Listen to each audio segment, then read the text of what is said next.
Welcome back to the Habit Engineer podcast. This is episode number 8. I'm here with my friend Emma. Emma, do you want to introduce yourself? Yeah, I'm Emma. I'm born and raised here in Mesa, Arizona. All my family still lives around here. I've got 7 siblings, and I work as a behavioral technician at a ABA Autism Therapy Center. Awesome. So let's hop right into it. Emma, what is a habit you want to be more consistent with? I have been trying to start a gratitude journal. It has like 2 entries in it, but I've started it a while ago, so I need to work on that. Love it. What has stopped you from being consistent with that so far? I think just like finding the time to do it. I just feel I'm always super busy, and when I come home, it's just not a priority in my brain to sit down and make myself write what I'm thankful for that day. Okay. And have you tried it or experimented with it in other places of the day yet, or are we just kind of... I haven't. I was just doing it at the end of the day when I got home, but that's probably the problem is at the end of the day I'm tired and I don't want to. Yeah, that happens. Okay, awesome. So with the Triple S method, the first S stands for specific, right? Okay. And so the way that we make our habit specific is we give it a what, a when, and a where. The idea behind that is that you want to make your habit so specific that you can visualize it like you're watching a movie in your head, right? What that does when you attach an action with a location and a time, it creates what's called neural resonance. So essentially it just gives the idea a lot more weight in your brain, so you remember it easier. So based off of your schedule, your understanding of yourself, your experiments with having a gratitude journal so far, or I guess trying to have a gratitude journal so far, what put that habit in a what, when, and where for me? Like, what do you think that would look like for you? So the what is like what I'm doing specifically, right? Mm-hmm. So where would be, I've thought about bringing it to work with me and doing it during my lunch break because I have nothing better to do at that time. I just sit on the couch and sometimes I just literally just sit there. Yeah. But so maybe I could even try that. So what would be sitting down and writing what I'm thankful for that day or maybe even the day before. And then when would be during my lunch hour, and then where would be at work. Mm-hmm. Just like at the on the sofa or yeah, something? We just have a couch, yeah. Okay, perfect. Okay, yeah, I like that. And then let's get really specific with what exactly your gratitude practice is. Are you just writing down one thing that you're grateful for? Or are you just writing whatever comes to mind until you can't anymore? Are you writing 3 things? What does that look? What do you want that to look like? So far, I've just written down whatever I can think of from that day. The purpose of it is I'm trying to learn how to be happy in my now and not be so focused on all the things that I want to happen in the future. And so I've been trying to force myself to think extra hard about all the good things that have happened in the day. So I want to just write as much as I can until I run out of ideas. Okay. Do you think, and this might not be true, I'm just asking, do you think the largeness of that task is part of the reason why you might have not done it in the past? Not necessarily. I think a lot of it comes from, I think I try to be a generally optimistic person, but I have had a hard go at it in these last few months, and so it has kind of been just kind of like a aversive task where I just don't want to do it because I feel so kind of bitter about where things have been, and that's why I feel like I need to start this so I stop feeling so bitter about the way things haven't worked out the way I want to. Yeah, that's true. Okay. Um, so the what then is writing down things that you're grateful for until Yeah, either time runs out in your lunch break or you can't think of anything else. exactly. Yeah. And you're doing that at work on the sofa on your lunch break Yes.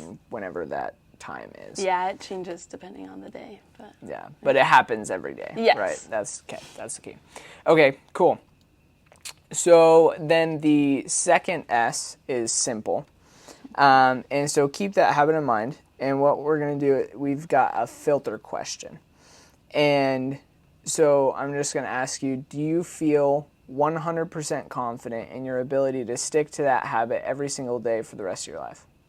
yeah, I definitely have the means to do it. I should be able to do it. Okay, but do you feel 100% confident with it? I feel like, I don't know if I would say 100 just because I know myself and I tend to get distracted or forget things. Mm-hmm. But I'm like, I know I can. If I make myself, like I will be able to.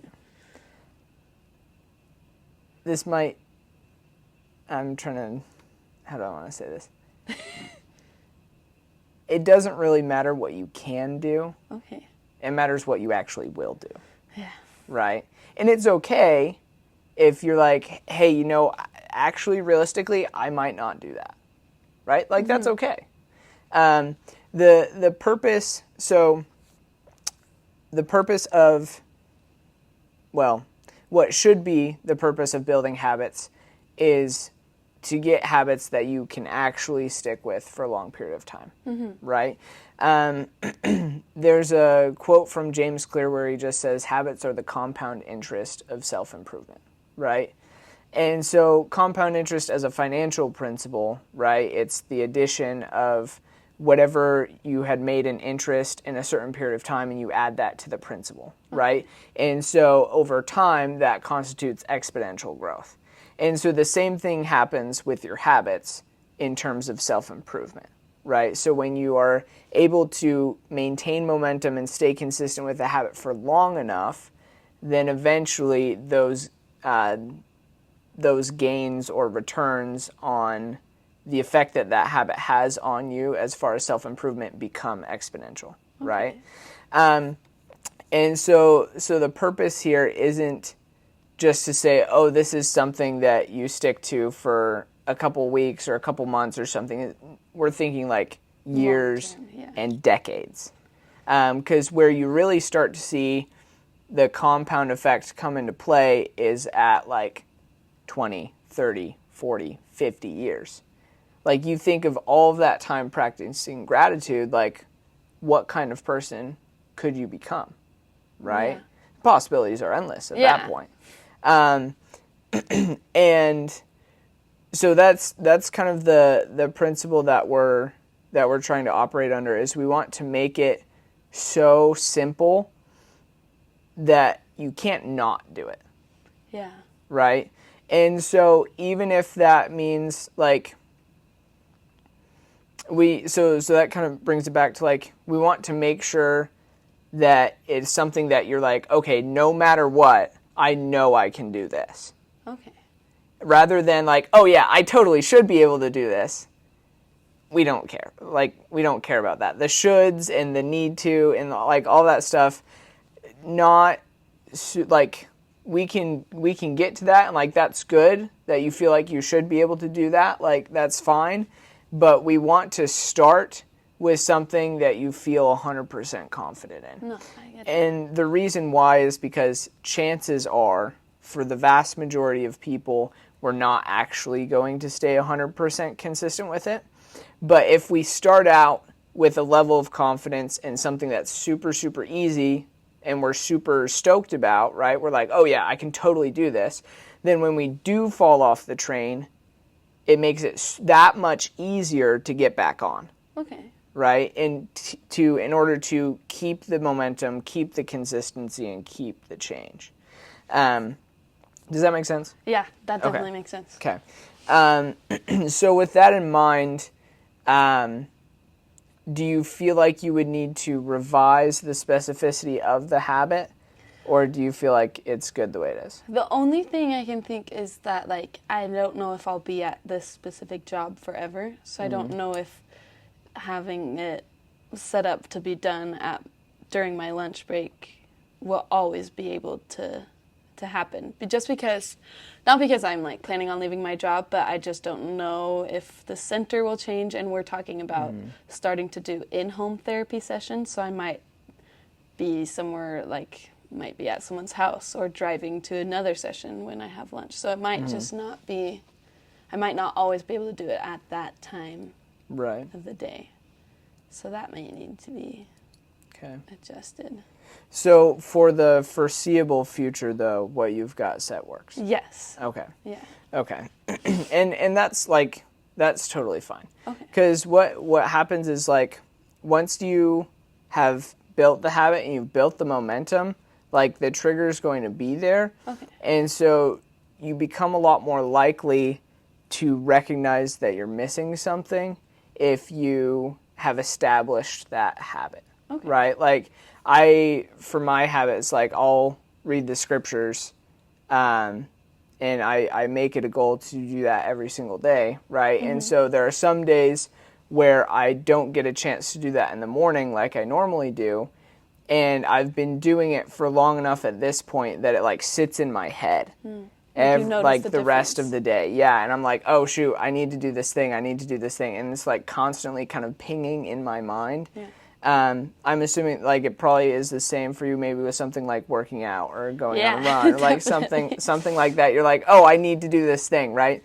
And so you want to just start now to develop that momentum, develop that consistency, and then as your schedule changes, as life does life, right? You just adjust that to be different, and maybe that changes from, instead of, okay, I have this whole lunch 30 minutes, hour long time where I can just write down however much I want to, like, maybe it's like, okay, now I just have time to write down, like, 5 things, or 3 things, or 1 thing, right? Like, I mean, my personal gratitude journal is I just write down 1 thing every morning. And that's not saying that that's what you have to do. Like, it is totally individual to you. Yeah, it just depends on how things work out, I guess. Yeah, exactly. So, okay, awesome. So then the third S is sealed. Sealed. Yeah. And the way that you seal your habit is you give it a 1-second celebration at the end. And there's essentially the idea here is that you want to make your brain feel good about doing what you just did, because what gets rewarded gets repeated, right? And so the reward or the celebration can look totally, like, it is totally individual, totally for you, and it can be maybe something more extrinsically focused or intrinsically focused. It just depends on how you find yourself to be motivated or, like, rewarded, essentially. So, like, I taught this to my niece, and her celebration, she's 6, her celebration was to have, like, a 10-second dance party. I love that. Right? At the end of her awesome. Yeah, it was adorable. And so, obviously, like, that's a pretty extrinsic thing, but then there are other people who, like, they're very big on just simply, like, doing what they said they were going to do. Like, that integrity aspect of it is a big deal. Yeah, that's a reward enough. Exactly. And so they'll just, at the completion of their habit, repeat in their mind, like, nothing out loud, nothing, just like a mental affirmation, like, I did what I said I was going to do, I have integrity, right? And that boost of, like, yes, I did that thing that I said I was going to do, that's the reward in and of itself. So for you, what do you think might be a celebration, a reward that would work? Well, for you, when you do your gratitude journal, what do you do as a celebration? Because I know you said when you go outside, when you're, like, doing your morning walk, that's enough of a celebration for you. So I don't think it needs to be something big. Like, honestly, I'm the kind of person that I could just feel fulfilled, like, okay, I did it today. But Yeah. I'm just curious, what do you do? So that's actually, I think I've gotten to the point where I will combine celebrations. Cause like I've kind of stacked my morning in a way that you could say I'm doing like a lot of different habits, one right after the other. Yeah. Yeah. And so usually,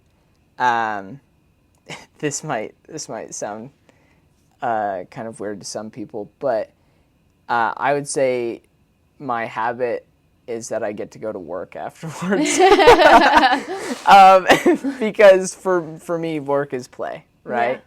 Like having these conversations, like I'm This is what you obsessed. do, I love, yeah, this is awesome. This is what I love. So, being able to like have that, so I kind of will do a few different habits, and then the reward for all of those combined, since they're happening in such quick succession, is that I get to like, okay, morning routine stuff done. I'm moving on with my day. I'm going to go and do what I love. Yeah. Right? Not saying that I don't love these things, because I do, but it's just like different sections of different day, or of each day, and you want to have time for all of them. So yeah. I don't know if that necessarily answers your question or not, but No, I like that. I think, I mean, it wouldn't work for me because I'll already be at work. right. But honestly, I feel like just like getting it done will feel rewarding enough. And I feel like when you are writing down all the things you're grateful for, you just naturally feel more positive. Mm-hmm. And so I think just like telling myself like, good job, you did it, is enough of a celebration. Yeah. Okay. Maybe like say I don't know. Are you gonna write it in that same journal? So maybe like having just like you put a check mark next to the day and repeat that to yourself and say, I did it today. Like that. Just kind of that validation of like, this is my streak. I'm being consistent with this. I do really well with keeping a streak. So putting it in those terms will definitely help. Like my Duolingo streak is, I think I'm on 602 days. Oh shoot! Because I can't Nice. I can't not do it because I'm like I can't lose the streak. Yeah. Like, I have to keep it going. So I'm very motivated by that.